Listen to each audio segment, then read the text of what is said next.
The fastest way to lose millions of dollars is to build on land you never bothered to own.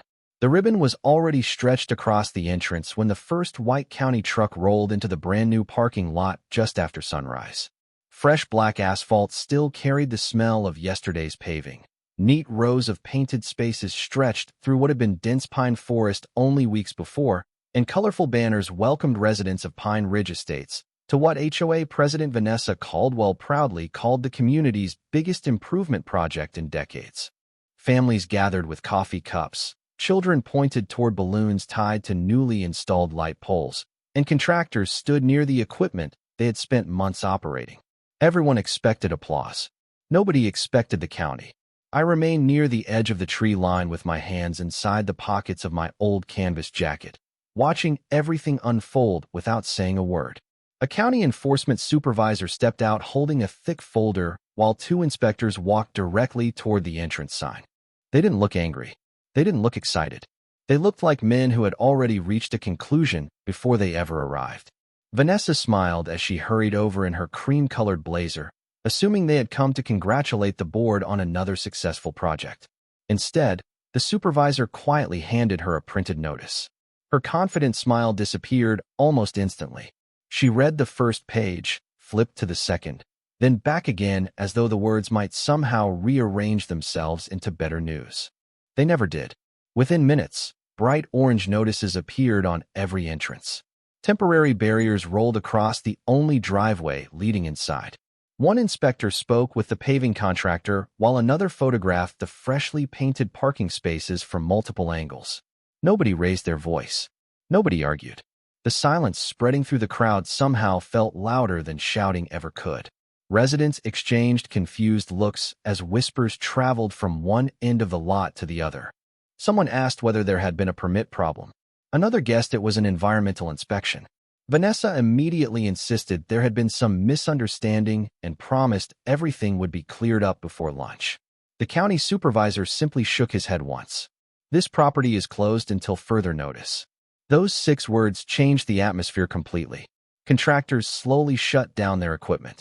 Delivery trucks waiting outside turned around without unloading a single sign or decorative planter. Even the local newspaper photographer lowered his camera for a moment, sensing this story had become something entirely different. I never interrupted. I never stepped forward. I simply watched the morning breeze move through the remaining pines beyond the construction fence, the only part of the old forest still standing. Vanessa finally spotted me near the trees. She marched across the gravel shoulder wearing the same confident expression she had carried throughout the entire project, though now I noticed the first small crack beneath it. "Nathan," she called, forcing a polite smile. "Can you believe this? Somebody must have filed a ridiculous complaint." I looked past her toward the county trucks, then back at the parking lot that hadn't even survived its opening morning. "Sometimes," I answered quietly. "The paperwork arrives after the construction finishes." She frowned, clearly expecting something more, but I offered nothing else. She had no idea why the county had shown up that morning. Neither did anyone else standing there. But I already knew one thing with absolute certainty. By the time the county finished reading every document inside that folder, this parking lot would become the most expensive mistake Pine Ridge Estates had ever made. 3 months earlier, the first thing I noticed was not the sound of heavy equipment. It was the silence that came before it. I had walked the Eastern Trail through my forest every Tuesday morning for nearly 15 years, following the same winding path beneath towering white pines that my father once called the quietest place in the county. That morning, the birds stopped singing long before I reached the ridge. Then I saw fresh orange ribbons tied around several trees near the property line. They had not been there the day before. I crouched beside one of them and looked at the knot. It was new. Survey crews usually left temporary markers like that before construction, but nobody had contacted me. Nobody had knocked on my door. Nobody had mailed a notice. A few minutes later, I heard engines climbing the gravel access road on the opposite side of the hill.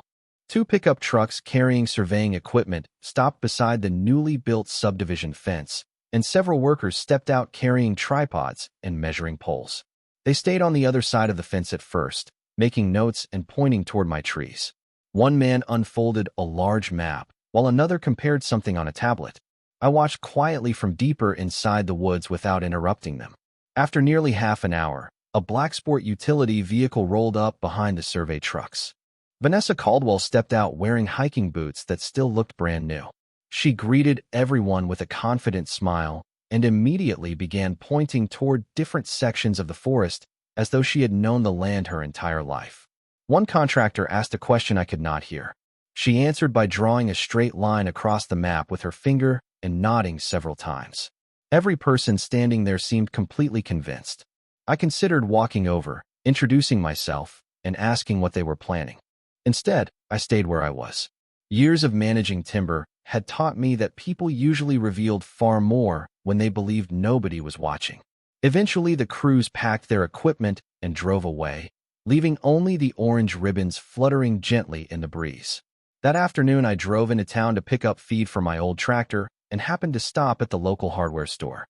Inside, two residents from Pine Ridge Estates were talking excitedly near the checkout counter about a new parking area the Homeowners Association planned to build for visitors, holiday events, and overflow traffic.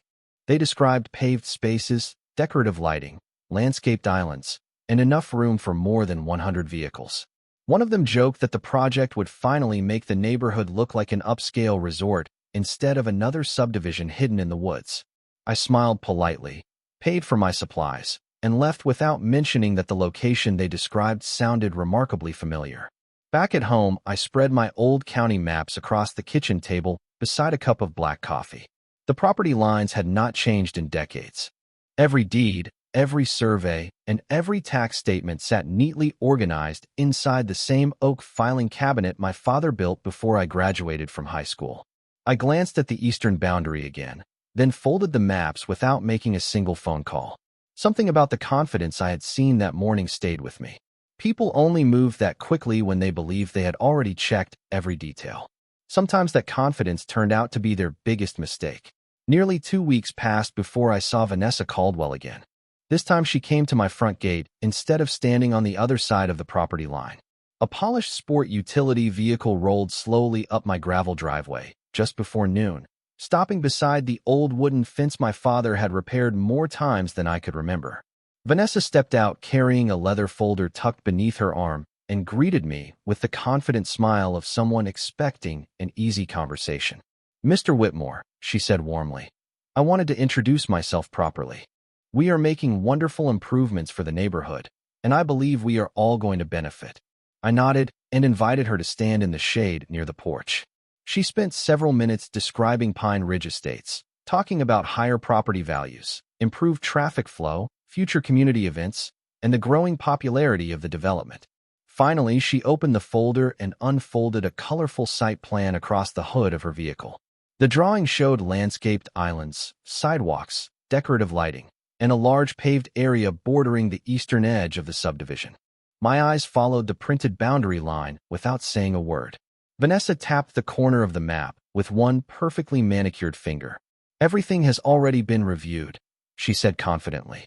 "Our engineers confirmed the property boundaries before we approved construction." I looked down at the parcel number printed beside the drawing. Something about it felt familiar, though not in the way she expected. Instead of arguing, I asked one simple question. "Did you personally verify that parcel number?" She smiled as though I had misunderstood the process. "That is what professionals are for," she replied. "We hired an excellent engineering firm." I nodded once. "I see." She folded the plans back into her folder and thanked me for being so cooperative. Before leaving, she glanced toward the trees beyond my barn. "It is amazing how much unused land sits out there," she said. "Sometimes progress simply requires people to see opportunities." Then she climbed back into her vehicle and drove away. I remained standing beside the fence long after the dust settled. Later that afternoon, I walked to the eastern boundary carrying nothing more than an old compass, a measuring tape, and a notebook that had belonged to my father. The survey monument marking the corner of my property had always rested beneath a flat limestone marker surrounded by cedar needles. I brushed away the leaves and stopped. The stone remained exactly where I remembered, but the bright steel survey cap should have been visible beside it. It was gone. There was no fresh hole, no broken concrete, no obvious sign of damage. It had simply disappeared. I made several notes, took a few photographs, and quietly measured the distance between the remaining reference markers. Nothing else appeared unusual, yet the missing monument stayed in the back of my mind during the drive home. That evening I called my attorney, Daniel Mercer, a man who had handled land matters across the county for nearly 30 years. I described only what I had seen, never mentioning the proposed parking lot. Daniel listened patiently before asking one question. "Did you touch anything?" "No," I answered. "Good," he replied calmly. "Leave everything exactly as it is. Sometimes the smallest missing piece ends up explaining the entire puzzle." I looked back toward the dark tree line through my kitchen window and realized I had the strange feeling that someone else had already started moving pieces across the board without understanding the game they were playing. Never judge a piece of land by the number of trees standing on it, because the real value is usually buried inside the memories nobody else can see. My father bought those 430 acres in the late 1970s after nearly 20 years of working at a paper mill 6 days a week. Every extra shift, every overtime paycheck, and every sacrifice eventually became another few acres until the entire hillside belonged to our family. Most people driving past the forest saw nothing more than tall pines, old oaks, and winding trails. My father saw security. He used to tell me that land was the only thing that never forgot who cared for it. Long before expensive subdivisions appeared across the county, those woods were where I learned how to split firewood, repair fences, identify animal tracks, and respect boundaries that had been marked long before I was born. Even after I grew up and worked for the county highway department, I spent nearly every weekend back in those trees helping my parents maintain the property. Years later, after both of them passed away, I stayed because leaving never felt like an option. The forest had become more than real estate. It carried every chapter of my family's life. My wife, Emily, loved that place just as much as I did. Every spring, she planted native wildflowers along the walking trails without telling anyone exactly where she had scattered the seeds. Then, a few months later, patches of color would quietly appear beneath the trees, as if the forest itself had decided to celebrate another season. She always laughed whenever I asked how she remembered every location. She would simply tap her forehead and say that the woods always remembered for her. After cancer took her, I kept walking those same trails every Sunday morning. Some weeks I stayed for 10 minutes. Other weeks I remained there until the afternoon sun filtered through the branches. The silence helped in ways conversations never could. That was why the orange survey ribbons bothered me far more than they should have. They were not simply marking timber.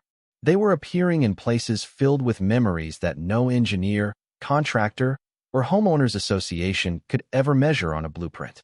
A week after my conversation with Daniel Mercer, I walked the eastern boundary again before sunrise.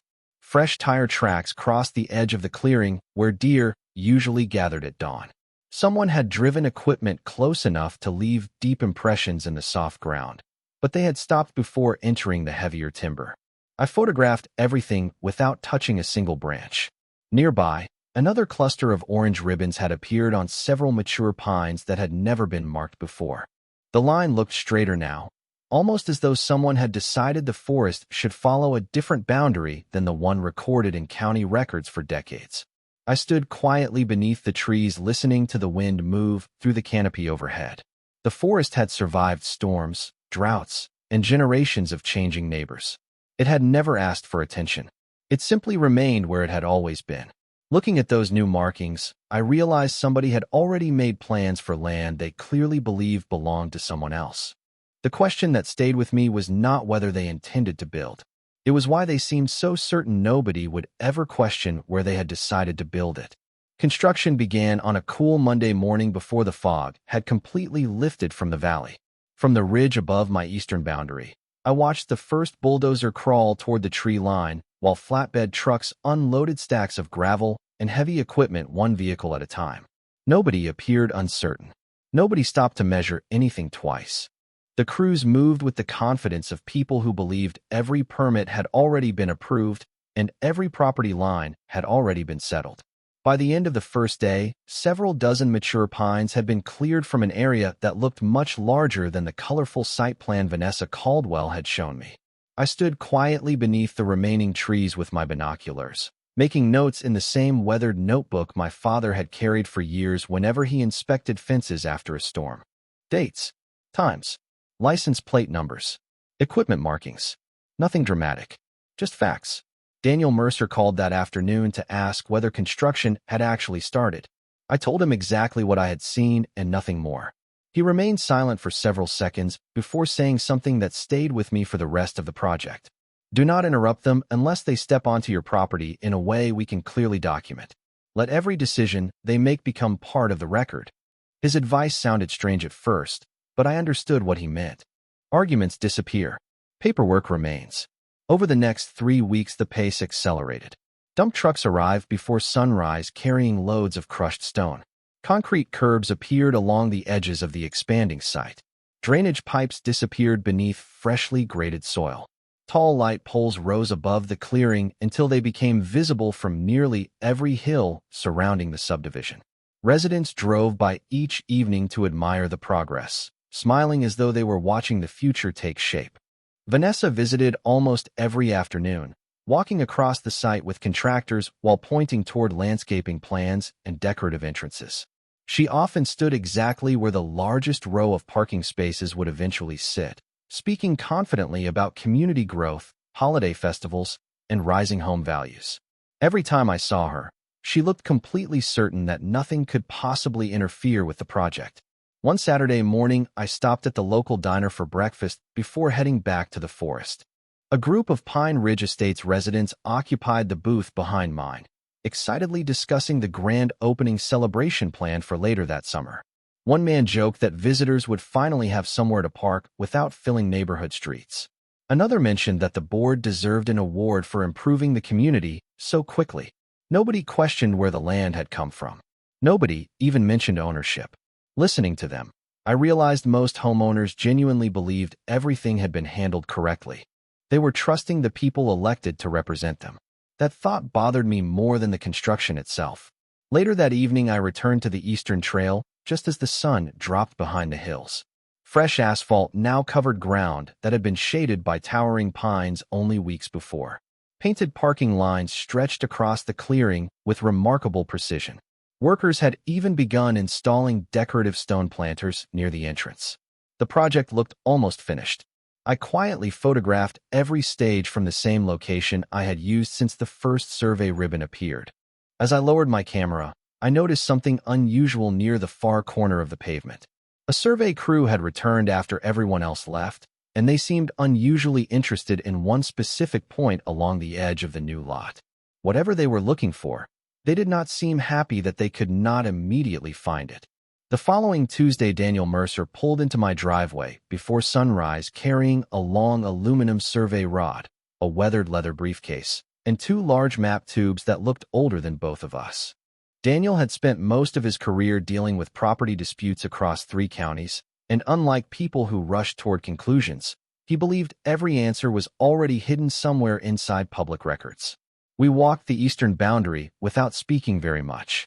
He paused at each remaining survey monument, compared handwritten notes with copies of old plats, and occasionally marked something inside a small notebook that never left his jacket pocket.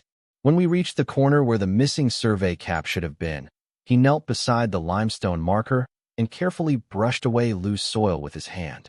After nearly a minute, he looked up at me with the same calm expression he always wore. "Someone wanted this point to disappear," he said quietly.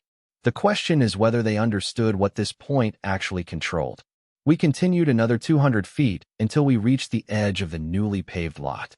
Fresh curbs, decorative lighting, and newly planted shrubs gave the appearance of a completed project, but Daniel ignored all of it. Instead, he studied several older reference markers that construction crews had unknowingly left untouched beneath a cluster of mature oaks. He measured distances twice, checked his compass, then quietly rolled up the tape measure without explaining what he had found. On the drive back into town, we stopped at the county recorder's office. The building had not changed much since I first visited it with my father decades earlier. Dusty shelves still held oversized record books, and framed survey maps covered the hallway walls.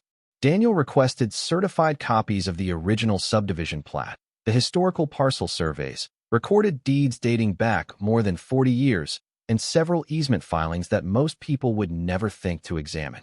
The clerk recognized him immediately and disappeared into the archive room without asking unnecessary questions. While we waited, Daniel spread one of the county maps across a wooden table beneath the reading lamps. He traced a finger along the eastern edge of Pine Ridge Estates before stopping at a tiny notation written in faded ink. It was barely noticeable unless someone already knew where to look. "Interesting," he murmured, folding the map before I could read the note clearly. I raised an eyebrow, but he simply smiled. "Not yet," he said. "Assumptions make people careless. Evidence makes them patient." Over the next several days, we gathered aerial photographs, tax maps, engineering revisions, and county assessment records from different years. Every document seemed ordinary by itself, yet Daniel insisted they only mattered when viewed together. Meanwhile, construction continued without interruption. Decorative signs appeared near the entrance. Landscaping crews planted rows of young maple trees, and invitations for the grand opening circulated throughout the neighborhood. Vanessa Caldwell appeared in the local newspaper smiling beside the nearly completed project, proudly describing it as the future centerpiece of Pine Ridge Estates. Looking at the photograph, Daniel placed another document beside it and tapped the corner of the page with one finger. "They are moving faster than I expected," he said. "That is actually good for us." I asked whether we should contact the county immediately. He shook his head without hesitation. "Not until every fact lines up with every record. When this finally reaches the county, there cannot be a single question left unanswered." As I left his office that afternoon, I noticed one rolled survey map sitting alone on his desk with a red ribbon tied around it. He did not open it while I was there, but something about the way he kept glancing toward that map told me he had finally found the piece that everyone else had overlooked. By the beginning of the following month, the project no longer looked like a construction site. It looked like a finished destination. Fresh landscaping surrounded the entrance, decorative stone walls framed the drive, and newly planted maple trees lined the rows of spotless parking spaces. At night, the tall light poles illuminated the entire area so brightly that I could see them from the porch of my house, nearly half a mile away. Pine Ridge Estates proudly announced the grand opening with banners at the subdivision entrance, social media posts, and invitations delivered to every homeowner. Vanessa Caldwell appeared in nearly every photograph, smiling beside the completed project as though it represented years of careful planning instead of only a few months of rapid construction. The local newspaper published an article praising the Homeowners Association for investing in the future of the community, and several nearby businesses agreed to sponsor the opening celebration. Everything appeared perfectly organized. Daniel Mercer continued gathering records without showing the slightest concern about the approaching event. Every few days, he called with another request. One afternoon, he asked me to locate an old property tax receipt from the 1980s. Another day, he wanted photographs taken after a windstorm nearly 15 years earlier, because one image happened to include a distant corner of the eastern boundary. At first, those requests seemed unrelated, but Daniel insisted every document strengthened the timeline. He often repeated the same sentence. "Facts become stronger when they agree with each other." We met once more at the county recorder's office, where he quietly reviewed historical aerial photographs beside modern satellite images. The differences between them were obvious, but Daniel remained interested in something much smaller than the trees or the pavement. He compared several layers of county mapping data before carefully placing one transparent overlay across another. For the first time since this situation began, he gave a slow nod instead of remaining completely expressionless. "Now I understand why they were so confident," he said. I asked him what he had found. He smiled faintly and rolled the maps closed again. Confidence and accuracy are not always the same thing. Outside the courthouse, we unexpectedly crossed paths with Vanessa. She greeted us cheerfully, carrying a folder filled with promotional brochures for the upcoming celebration. She seemed genuinely pleased with herself and spoke enthusiastically about food vendors, live music, and how the improved parking would finally allow Pine Ridge Estates to host larger community events. She even invited both of us to attend the ribbon cutting. Daniel thanked her politely, but never mentioned the documents inside his briefcase. Vanessa looked directly at me before leaving. "I hope you will come," she said. "Once people see what we have accomplished, they will understand this was the right decision for everyone." I simply wished her a pleasant afternoon.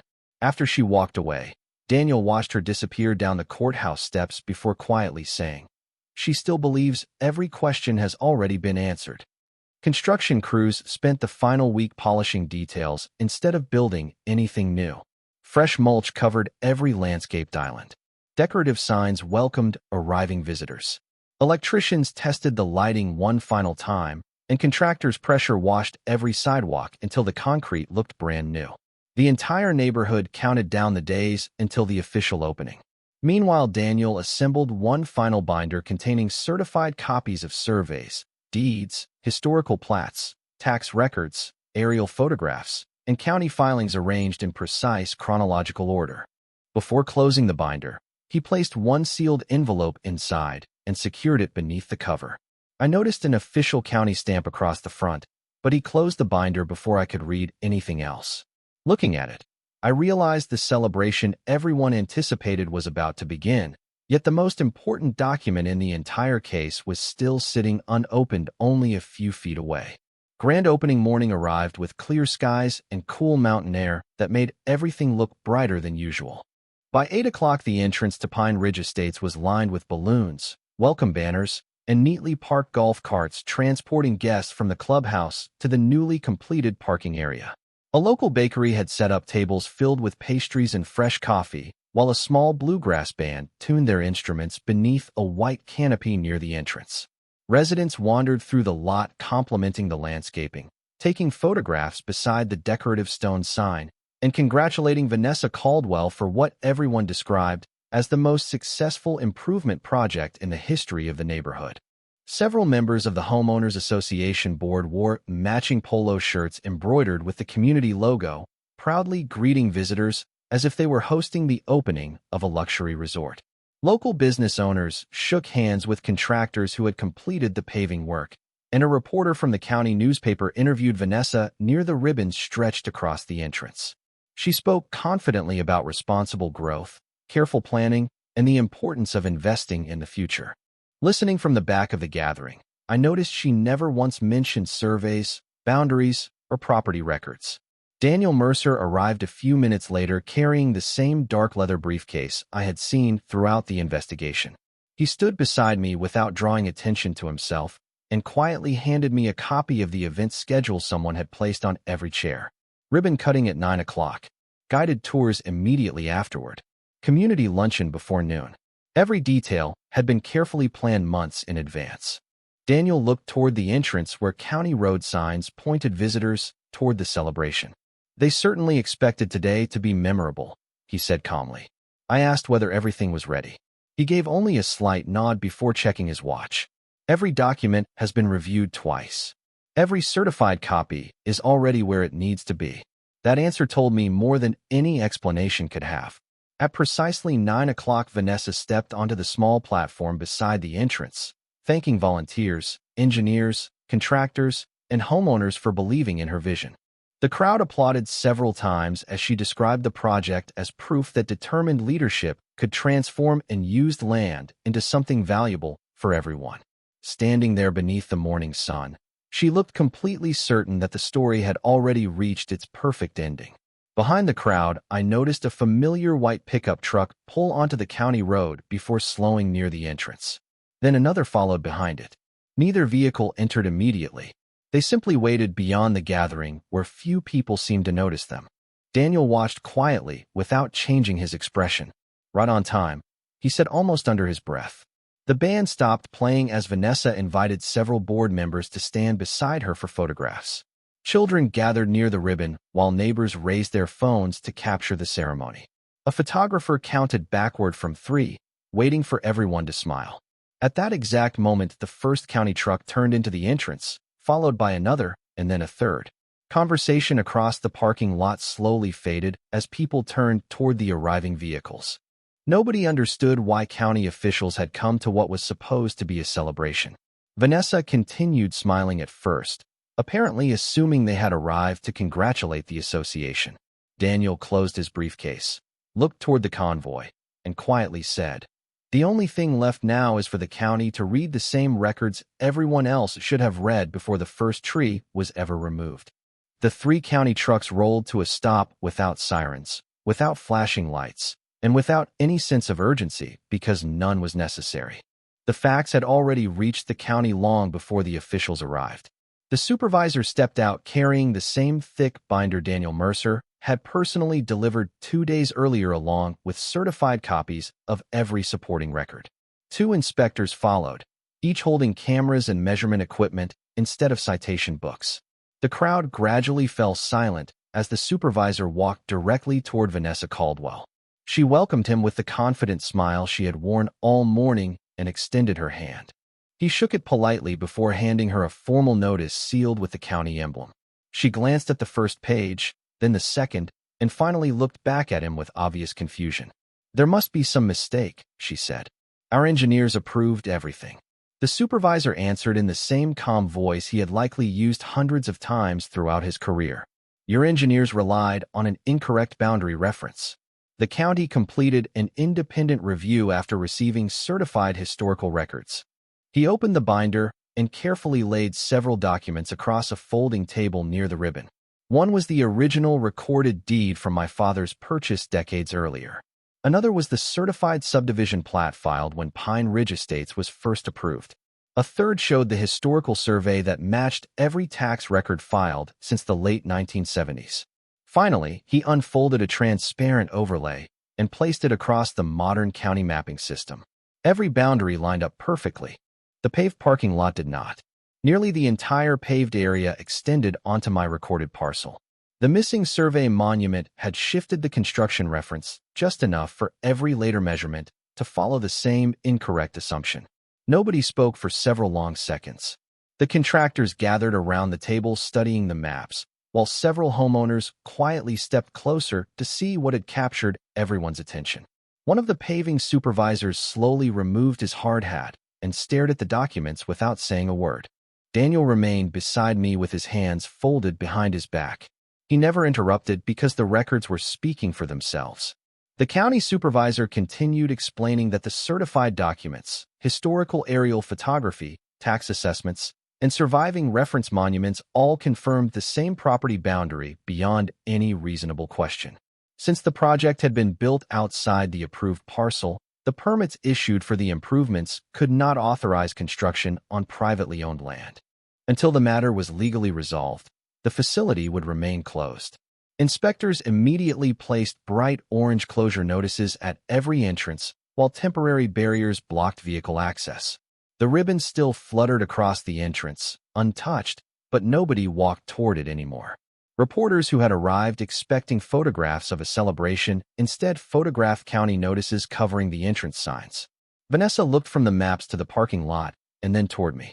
For the first time since we had met, she seemed to understand that confidence could never replace careful verification. She quietly asked why I had never tried to stop construction earlier. Before I could answer, Daniel spoke gently. "Because property records do not become stronger through arguments. They become stronger through documentation." Vanessa lowered her eyes to the county maps one final time. I looked beyond the fresh pavement toward the remaining stand of pine trees still rising behind the barriers.